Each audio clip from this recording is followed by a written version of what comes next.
اعوذ بالله من الشیطان الرجیم بسم الله الرحمن الرحیم. عزتمندو دا یو ماشوم دی، مونږ ته یو 2 هفتې مخکې راغلی و، مونږ ورته علاج کړی، خو د پیریانو په وله ویډیو مونږ نه ده کړې. دا ماشوم ډېر زیات غریب یې ستړی کړی و، دردولی و، ډېر زیات ګرځېدلی. دا یې پلار دی مخامخ شکم دی.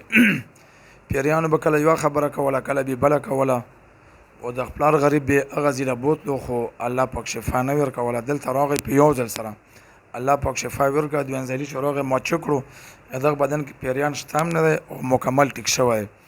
نو د پلار نه بیا معلومات وکړو چې دغه ته څه تکلیف و، د پلار بیا تاسو ته خپله بیان وکړي. السلام علیکم جی.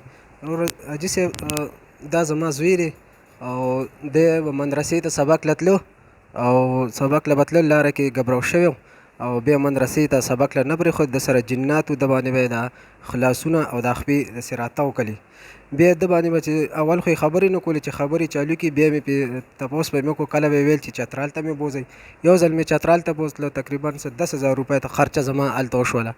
هغې نه پس بیا دلته کې پېښور کې بیا راته کله یو ځای ښودو، کله بل ځای. ډېر زیات عالمانو، کله یو ځای ته بوځه او کله بل ځای ته بوځه.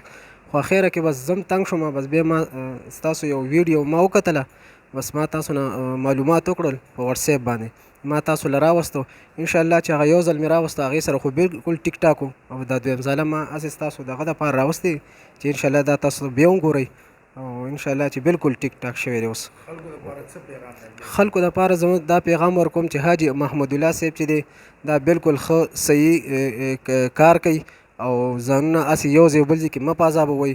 کوشش کوئ چې حاجي محمد الله صاحب له اچیني بالا ته ځان راورسوئ. انشاءالله زما زوی ټیک ټاک دی او ما ته انشاءالله اوس ښه سکون دی.